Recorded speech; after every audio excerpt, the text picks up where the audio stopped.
Olá galera, tudo bem com vocês? Eu sou o professor Luiz Henrique, sou engenheiro. Esse é o primeiro videozinho aí do canal que eu vou gravar para vocês e eu vou comentar com vocês um pouquinho de semicondutores, tá? Então eu preparei uma apresentaçãozinha aqui para explicar para vocês um pouquinho melhor aí essa parte de semicondutores e dispositivos eletrônicos, beleza? Então vamos lá. Bom, primeiramente, o que são semicondutores? Como a própria palavra já diz, semicondutores, eles são os materiais que eles não são nem condutores, mas também não são materiais isolantes. Eles estão ali exatamente no meio termo, tá? Então eu preparei essa linha do tempo aí para vocês entenderem um pouquinho melhor. Então nós temos os condutores, como prata, cobre, alumínio, temos os isolantes, como vidro, borracha, porcelana, e os semicondutores aí. Os principais são o carbono, germânio e o silício. Então, por que eles são considerados aí como semicondutores? Porque eles são componentes que possuem 4 elétrons na camada de valência. Tá? Hoje, atualmente na eletrônica, o mais utilizado é o silício. Antigamente, utilizava-se muito o germânio. Tá? Então, eles são considerados aí porque eles são semicondutores porque eles possuem apenas 4 elétrons na camada de valência. Para quem não lembra, camada de valência é a última camada de um átomo. Então, exemplifiquei para vocês um átomo de silício e um átomo de germânio. São alguns exemplozinhos aí para vocês, tá? Também de alguns outros semicondutores que nós temos. E nós temos agora, separando aí o semicondutor, dois tipos. Nós temos o semicondutor puro, ou também conhecido como intrínseco, que são cristais de silício puros, são formados somente ou por silício ou por germânio. E o que acontece? Esses cristais, quando nós colocamos o átomo um do lado do outro, eles vão emprestar os elétrons da última camada e aí eles vão compartilhar esses elétrons. Compartilhando esses elétrons que estão na última camada, eles se tornam um átomo estável, ou seja, eles vão ficar com 8 elétrons na camada de valência. E aí eles vão atingir a sua estabilidade. E atingindo a sua estabilidade, eles vão formar o que nós chamamos de cristal de silício, ou um semicondutor intrínseco. Então, só para vocês entenderem como seria, isso aqui é um exemplo de o que também é conhecido como wafer de silício. O nome wafer vem porque depois que ele passa por todo o processo, até chegar nesses cilindros que vocês estão vendo aí, ele é fatiado como se realmente fosse um biscoito. Por isso que também é muito conhecido como wafer de silício. Esse aí é o formato em que ele fica antes de ir para as empresas para poder fazer a impressão de circuitos, tá? Então o silício ele é um dos materiais mais utilizados aí na eletrônica para fazer circuitos e componentes eletrônicos. Isso aqui é um outro exemplo de uma wafer de silício onde foram impressos vários microcontroladores, microprocessadores. Cada quadradinho desse corresponde a um circuito diferente, que posteriormente vão ser cortados e encapsulados. Então eu coloquei um exemplo aí para vocês de como que funcionaria isso aí na prática. É feito todo o wafer de silício, é impresso o circuito nesse wafer de silício e depois é feito o encapsulamento, chegando aí no resultado final. Lembrando que esse é um processo, galera, muito complexo e que não pode haver nenhum tipo de micropoeira, nenhum tipo de objeto que possa causar algum dano na hora da impressão do circuito, tá? Por isso que as pessoas elas usam uma roupa parecida aí com uma roupa de astronauta, justamente para que nenhuma micropartícula de poeira ou de qualquer outra coisa caia nesse wafer de silício e atrapalhando a impressão do circuito aí, beleza? Então vocês já devem ter ouvido falar também no semicondutor tipo N e o semicondutor tipo P. Então a gente tem alguns dispositivos aí na eletrônica, por exemplo o transistor, né, que a gente fala que é NPN ou PNP. Esse nome, essa configuração vem dessas ligações aqui. Então, por exemplo, um componente do tipo N, o N seria de negativo, ou seja, ele fica negativo porque ele tem elétron sobrando. O elétron ele é uma carga negativa, por isso que quando eu tenho algum átomo que, colocando cristais de silício e acrescentando um átomo, por exemplo, como o fósforo, dopando esse cristal de silício, o fósforo ele é um átomo que possui apenas 3 elétrons na camada de valência. Como ele possui 3 elétrons na camada de valência, se juntando ao silício, vai ficar com um elétron sobrando. Ou seja, ele fica do tipo N porque eu tenho elétrons sobrando aí. Então eu chamo isso de dopagem de semicondutores. Quando eu pego um cristal de silício puro e acrescento algum outro átomo, ou pentavalente ou trivalente. Tá certo? E o tipo P, o P é quando eu tenho os prótons sobrando, ou seja, forma-se uma lacuna. Tá? Por exemplo, quando eu dopar um semicondutor com o boro que ele só tem apenas 3 elétrons aí na camada de valência, então ele vai me deixar uma lacuna, não vou conseguir fazer nenhum tipo de ligação entre uma lacuna e um elétron. Então ele fica com um excesso de lacunas e eu tenho aí o semicondutor tipo P. Só corrigindo, galera, eu falei que o fósforo é trivalente. O fósforo é um átomo que é pentavalente, tá? Possui 5 elétrons aí na camada de valência, beleza? Então, essa arte aí de misturar alguns átomos no cristal de silício chama dopagem de semicondutor. Eu faço isso para eu conseguir um semicondutor ou com elétrons livres ou com prótons ou lacunas livres, né? Quando eu aproximo a parte onde eu tenho elétrons livres e a parte onde eu tenho lacunas, eu tenho o que nós chamamos da junção PN. Eu tenho o cristal tipo P com o cristal tipo N.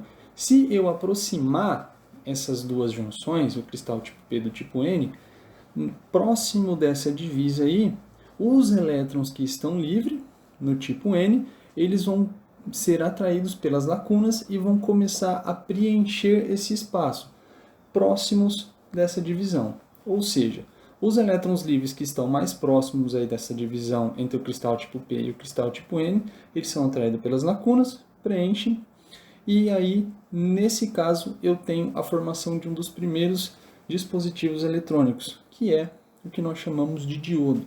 O diodo hoje é um dos componentes, um dos dispositivos aí mais utilizados na eletrônica. Esse processo de um elétron preencher o espaço de uma lacuna, ele é chamado de recombinação.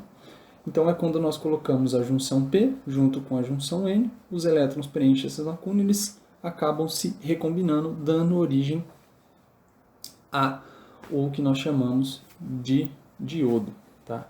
Então essa recombinação ela ocorre dessa maneira, os elétrons, que são as cargas negativas, sentem-se atraídos pelas lacunas, que são cargas positivas, acontece a recombinação e tudo isso vai gerar para mim o diodo e vai gerar para mim o que nós chamamos de camada de depressão ou barreira de potencial. Por quê? Só os elétrons que estão próximos ali, vou voltar um pouquinho aqui, ó, só os elétrons que estão próximos da divisão entre o tipo P e o tipo N que tem força o suficiente para se recombinarem. Os outros, eles não conseguem se recombinar, então por isso que nós temos essa camada de depressão ou barreira de potencial. Tá? E aí, no diodo, eu trabalho de duas maneiras. Eu consigo polarizar o diodo diretamente, ou seja, eu ligo os polos positivos da minha fonte na parte positiva do diodo, que é o tipo P, e a parte negativa da fonte na parte negativa do diodo, que é o tipo N. E aí o que acontece com essa camada de depressão? Vai acontecer o mesmo efeito do ímã. Tá? Quando nós pegamos dois ímãs, parte positiva de um com a parte positiva do outro, o que acontece? Quando você tenta juntar, eles se repelem. E é exatamente isso o que vai acontecer aqui. Eles vão começar a se repelir, pressionando o meu cristal tipo P e o meu cristal tipo N, fazendo com que essa camada de depressão se diminua, se comprima. E quanto mais for a minha tensão, quanto mais aumentar a tensão da minha fonte, mais essa camada de depressão vai sendo apertada, mais ela vai sendo comprimida. Até que chega no que nós chamamos no diodo, que é a queda de tensão mínima que ele tem. Ou seja, em um diodo, sendo ele de silício, eu preciso aí, para quebrar essa camada de depleção, de aproximadamente no mínimo 0,7 volts. Se fosse de germânio, 0,3 volts é o suficiente. Tendo 0,7 volts na minha fonte, eu consigo polarizar diretamente o meu diodo, quebrando, rompendo essa camada de depleção, fazendo com que o meu diodo conduza a eletricidade. Ou seja, eu tenho um fluxo de elétrons e ele passa a ser condutor. Quando eu polarizo o meu diodo reversamente, o que acontece? Também é exatamente o mesmo princípio do ímã. Só que agora, quando eu pego o lado positivo de um ímã e um lado negativo de outro, eles vão se atrair. Ou seja, ao invés de comprimir a camada de depleção, eu vou esticar essa camada de depleção. E quanto maior for a minha tensão da fonte, mais eu vou esticar essa minha camada de depleção. E ela vai se aumentando. Todo diodo tem o que nós chamamos de uma polarização reversa máxima, ou seja, uma tensão máxima que o diodo consegue ficar quando ele está reversamente polarizado. Ultrapassando essa tensão, eu danifico o meu componente. Tá? Então, com isso, o que a gente conclui? Que o diodo ele é um dispositivo eletrônico que permite o fluxo de corrente, ou seja, a passagem de corrente, apenas em um sentido. Quando eu polarizo ele diretamente, eu permito que a corrente passe sempre no sentido. Quando eu polarizo reversamente, ele não permite com que a corrente passe. Tá? Então, ele aí, apesar de ser um dos primeiros, é um dos mais simples dos componentes utilizados na eletrônica, nós também chamamos o seu terminal do diodo positivo de anodo, terminal negativo do diodo de catodo. Tá? Então eu coloquei para vocês um desenho, tá? Esse primeiro desenho aí, ele é o que geralmente nós encontramos em esquemáticos, e esses dois de baixo aí são os desenhos aí imitando aí um componente real. Essa faixinha cinza no desenho do meio ou a faixinha preta no último desenho, elas simbolizam o direcionamento da corrente, ou seja, a corrente ela sempre vai passar do anodo para o catodo. Ela não passa, o diodo não permite com que eu tenha fluxo de corrente do catodo para o anodo. Então, coloquei um exemplo aí para vocês. Quando eu polarizo o diodo diretamente, ou seja, positivo da fonte no anodo do meu diodo e negativo da fonte no catodo do meu diodo, eu tenho a minha polarização direta, ele conduz corrente. Quando eu tenho a polarização reversa, ou seja, negativo no positivo do diodo e o positivo da fonte no negativo do diodo, eu polarizo ele reversamente, eu não tenho fluxo de corrente, eu não consigo alimentar o meu circuito. Tá? Então o diodo ele tem essas aplicações. As principais aplicações que ele tem são proteger os equipamentos e circuitos, como por exemplo, vocês têm o controle aí da televisão de vocês, o controle remoto da televisão de vocês. Nós colocamos aí duas pilhas. Quando eu coloco a pilha invertida da maneira errada no controle, vocês observam que o controle não funciona, porque a pilha está invertida, porém ele não queima. Por que ele não queima? Porque eu tenho um diodo protegendo o meu circuito, não deixando a corrente passar no sentido contrário, evitando que o meu controle remoto da televisão queime. Tá? Então nós utilizamos isso em vários equipamentos. Uma outra aplicação do diodo, eu vou gravar um outro vídeo mais para frente explicando para vocês, a retificação. Tá? Então o diodo ele tem a capacidade de transformar a corrente alternada em corrente contínua, tá? Utilizando o que nós chamamos aí de retificação, que eu vou explicar para vocês no próximo videozinho aí. Nós temos também o que muita gente não sabe, mas o LED ele é um diodo, só que ele é um diodo que é capaz de emitir luz, tá? Mas ele também é um diodo. E muitas vezes, como eu comentei com vocês, o diodo ele precisa de uma tensão mínima para ele começar a conduzir corrente quando ele está diretamente polarizado. Tá? Então, por isso, em algumas situações de circuito, nós utilizamos o diodo para ter uma queda de tensão no circuito e fazer a regulagem dessa tensão para uma determinada aplicação aí. Tá? Beleza, galera? Então, esse é o videozinho. Se vocês gostaram aí, deixem um like de vocês, inscrevam-se aí no canal e deixem sugestões de vídeos para que eu possa gravar aí para vocês. Valeu!